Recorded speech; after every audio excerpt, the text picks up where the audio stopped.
Hi you guys, welcome back to my channel. I am here today to talk all about my diabetes, all the questions that you asked on Instagram and everything that's happened from then till now. So the first question that I'm going to start out with, and the one that I got the most of, was how did I find out and when did I find out? So when I was a senior in high school at the beginning of the year, I went in for my sports physical before POM season started, and I weighed about 100 pounds. And then 3 weeks later, I had to go back to get a couple of shots that I had missed. And so I did that and went back in, and they weighed me again, and I was 82 pounds. So I had lost almost 20 pounds in about 1 month to a month and a half span. When I was going back in, I had noticed that my thirst had increased like a lot. I'm never thirsty, really. And so I noticed that I was drinking about 8 Nalgene water bottles a day and just like thirsty all the time. And I had just recently gotten on birth control, so I was reading through the instructions that come with your birth control, just reading through everything basically. And on the contraindications, it said if you have diabetes, your thirst may increase. And I was like, no, I don't have diabetes, and just kind of like dismissed it at that point. And my best friend at the time said, hey, you know, I've been reading a lot on the internet and I think that you have diabetes. Like, I think you really need to go to the doctor. And I was like, okay, I don't think it's that, but I'm going to the doctor anyway to get those shots. So when I went in, I explained to him all of these things, and he was like, okay, well, let's just check your blood sugar because that's what it sounds like. And he checked my blood sugar and it was 678. And he was like, okay, you're definitely like, something's going on. He basically was like, yeah, you have diabetes. You need to go to an endocrinologist. So that day I got in with an endocrinologist. My mom and my stepdad and I sat down with them, talked about like what was going on, how it happened, and what the next steps were. So it was like a super traumatic senior year for me. I think that was like honestly the hardest thing that I've had to go through in my life thus far. And it was just like a whirlwind, really. I would have never thought that I would have diabetes, you know, and like neither did my family. So it was kind of just like okay, well, this is what it is, and we're gonna move forward and we're gonna get through this. And that's like how my mom looked at it, and she really like raised me up in this whole situation and taught me how to be strong, you know. So yeah, that's the first one. And let's see. Oh, I also got asked a lot about what I can eat. So generally I try to stay mostly paleo, so grain-free, dairy-free, and sugar-free. But when my blood sugar gets low, I have to have sugar. So that, I've been eating candy, but recently I've gone to the doctor and they suggested I try glucose tabs, which are, I'll show you. It's like instead of sugar, it's like an alternative to sugar that still raises your blood sugar, and no, fruit can't raise your blood sugar. It has to be like a fast-acting sugar like soda, juice, or candy. So this is the alternative that I found, and I just bought them today. It's a raspberry flavor. They smell terrible. It smells like plastic, but I'm hoping that this will help take that taste of sugar out of my system so that I can work to eliminate sugar, because I honestly just love it so much. I can literally eat it at any time. It's crazy. I don't know if you guys can see me right here. So another thing that I got asked a lot about that like my close friends already know about. So I have this really cool device called the Libre, and what it is this little patch on the back of my arm.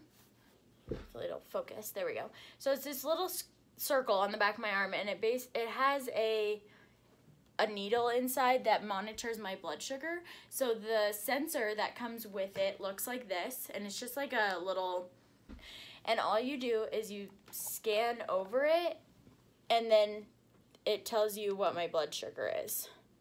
So it says right now that my blood sugar is 90 and it's going down.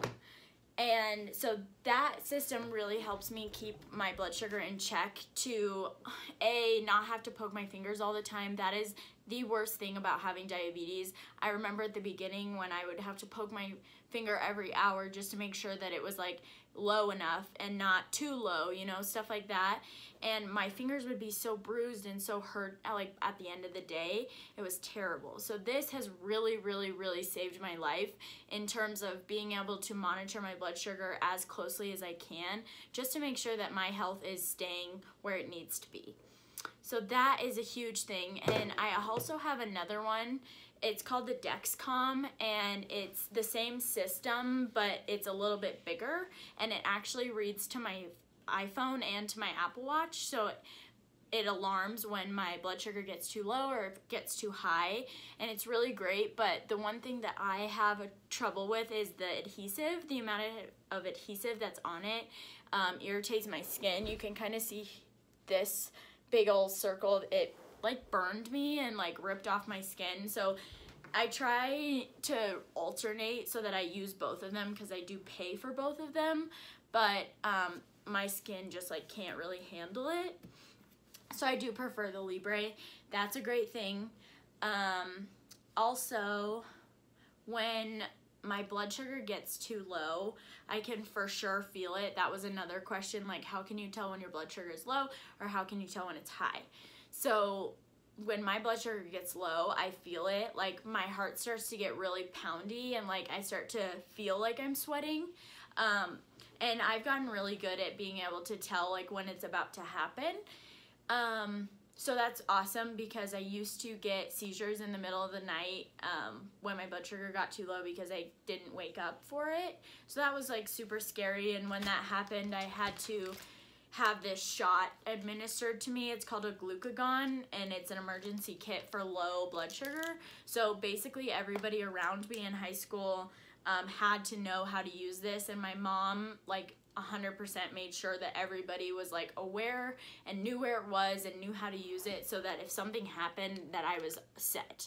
So this is what it looks like, and there's a powdery solution in this little vial and basically saline in this syringe, and what you do is you push the saline into the bottle and then shake it up and pull it out and stick it in somebody's leg if their blood sugar is too low.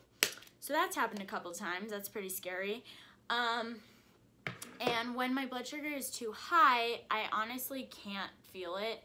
I feel better when my blood sugar is high, which I know is a terrible thing, but that's just how I feel. So I have to be very careful about monitoring that and not being too high, because that, when your blood sugar is too high or even too low, it causes long-term effects in your health. So a lot of diabetics are blind towards the end of their life, have to get their feet amputated, even their whole legs amputated, because it cuts off the circulation of your blood. So you have to be like very on your health when you have diabetes, and especially early on, because that is when it means the most.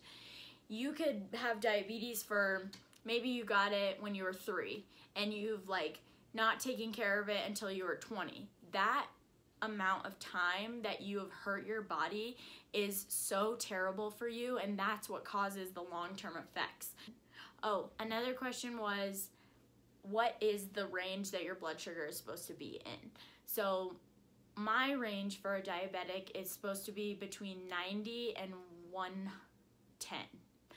And a non-diabetic, your body just takes care of it for you. So usually you range about 85, and sometimes people like to check it, and even people who aren't diabetic can experience low blood sugar or hypoglycemia, and that just means you would have to take these, and you're not diabetic. You don't need insulin, because insulin lowers your blood sugar.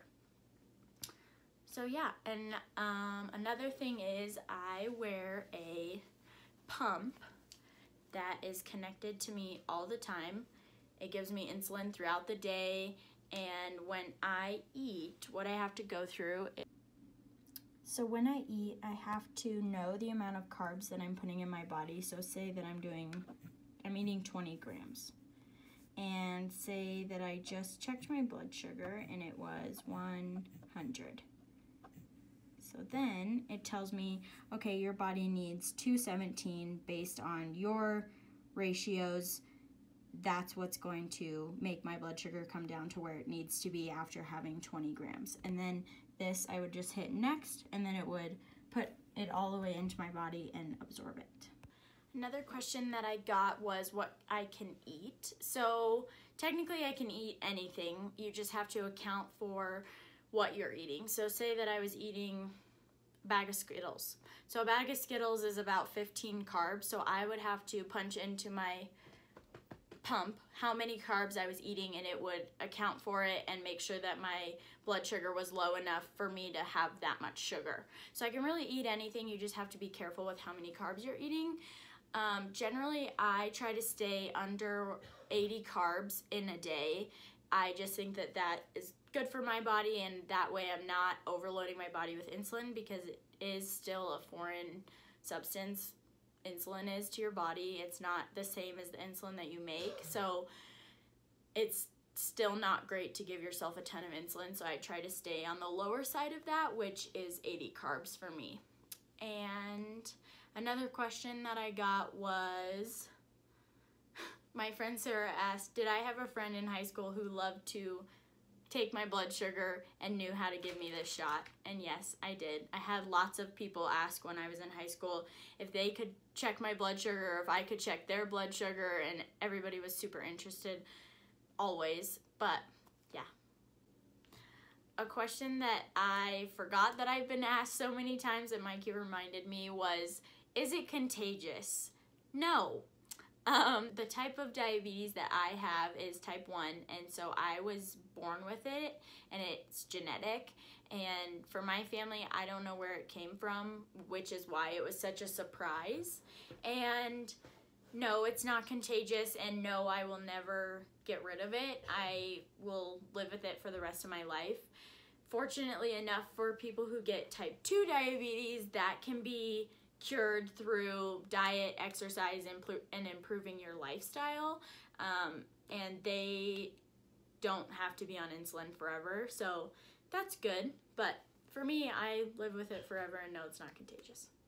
Yeah, it's honestly not that bad. I think that the biggest adjustment that I've had to go through was just learning that I have to listen to my body, and I need to pay attention to my health, because there are so many people with type 1 diabetes that have terrible, terrible circumstances now because they didn't take care of it. People with double amputees, people who are blind, like just terrible things that it does to your body. And not to mention, some people have to go on dialysis because their body just really doesn't work anymore. So I don't want that to happen for sure. And so when I first got it, I think it was about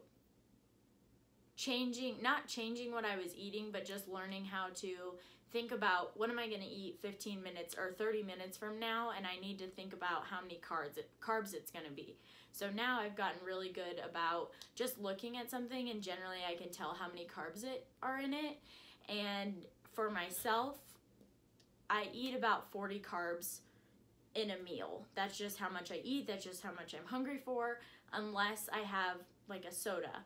Then that adds another probably 30 carbs to the amount. But that was super hard for me to learn. I had to carry around a booklet all the time, look up stuff, and use my phone. Apps were great to help with that, but sometimes you just don't know.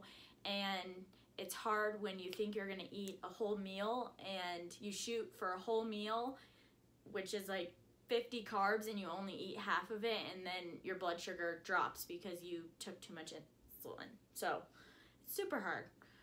Now I've gotten the hang of it, but I for sure feel for the people who are just going through it. It's a tough transition, but it's definitely easy to live with once you get that down, and if you have the self-control to know that your health matters and that it's going to affect you in the long run. That's the thing that a lot of people don't understand. This part, but a lot of great things that diabetes has brought me is I feel that I'm my healthiest right now. I'm my healthiest weight. I'm the healthiest that I've been diet-wise, and just everything. I finally put it into check, and yeah, it's taken me 3 years to figure it out, but like, thank goodness that I figured it out now and not in 10 years when I'm having my foot amputated.